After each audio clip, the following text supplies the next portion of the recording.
Malaysia's political stalemate could see a resolution soon.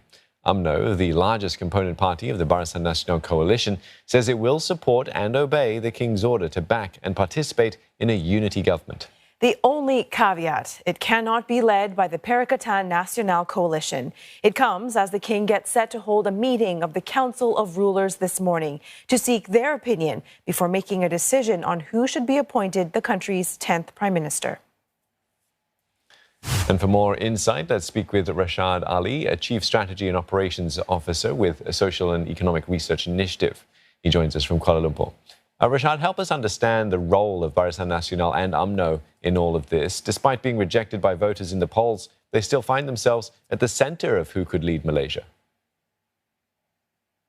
Hi, good morning. I think we do need to appreciate that the events over the last, not just week, but the events over the last 5 years have been quite unprecedented. So to find ourselves in this situation where Barisan Nasional, despite being rejected by a majority of Malaysians, still finds themselves in this quote-unquote kingmaker sort of position.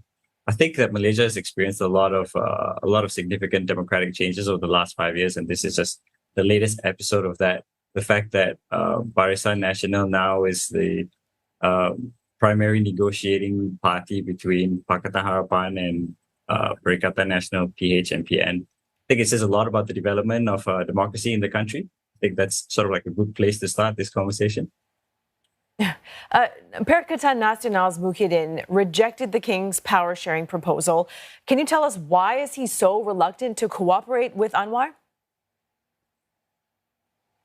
I think Perikatan Nasional does feel that it has sufficient strength in itself to form the government, although the numbers indicate otherwise.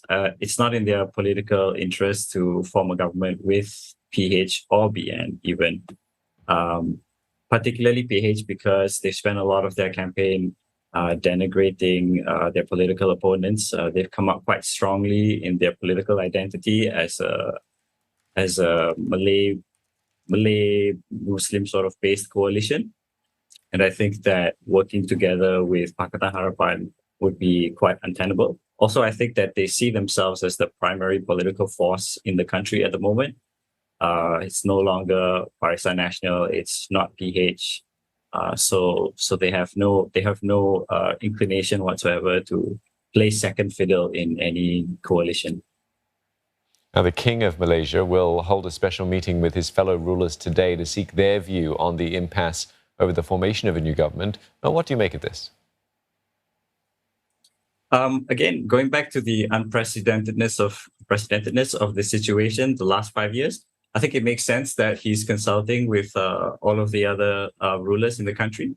It was something that was done in February 2020 during the quote-unquote Sheraton move. So to solicit all of their opinions and their advice is a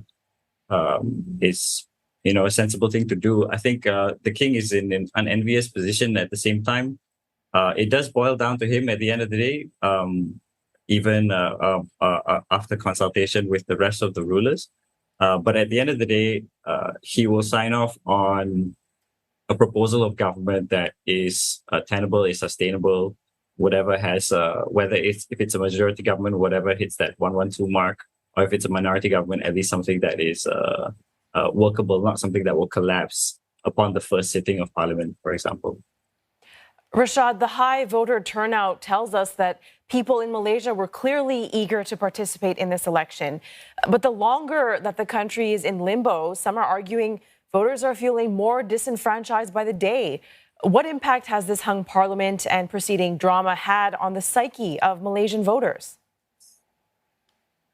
I think a lot of people are quite tired, fatigued, but at the same time, I think a lot of commentators would have said the same thing about the Malaysian electorate coming into this election, that there's been a lot of political fatigue. Are people going to turn out and vote? Do people even care?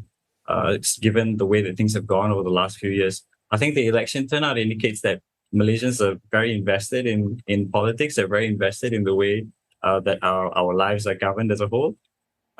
So I feel that, yes, people are a bit tired. People want to see a swift resolution.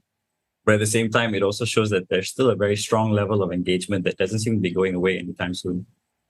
Tell us more about BN chairman Ahmad Zahid Hamidi. He's been blamed for the party's recent failings and the infighting. It's even been reported that BN's component parties, MCA, MIC, PBRS, have reportedly signed a letter of no confidence against him.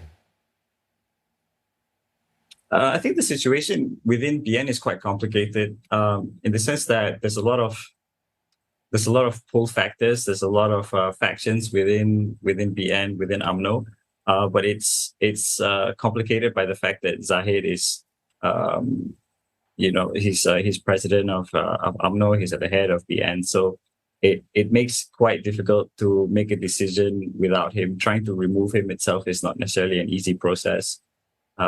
It does help that he did win his election as opposed to some of his other potential challenges within the party. So I think what we're seeing is this sort of this like last act of fragmentation of UMNO and BN. So I think they have to look at this opportunity. They have to look at this election outcome as a platform for them to rebuild. I think the UMNO has been in a precarious position for the last few years. I think this election is kind of like, unraveled that entire process.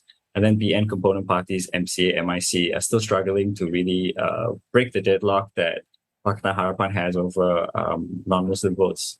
So they really do have to look at this scenario and think, what is the best way, what is the best platform for us to rebuild as a party, as a coalition. All right. Thank you very much for your insights this morning. We'll have to see what comes out of the King's meeting with the other rulers. Thank you very much. Rashaad Ali, Chief Strategy and Operations Officer with the Social and Economic Research Initiative.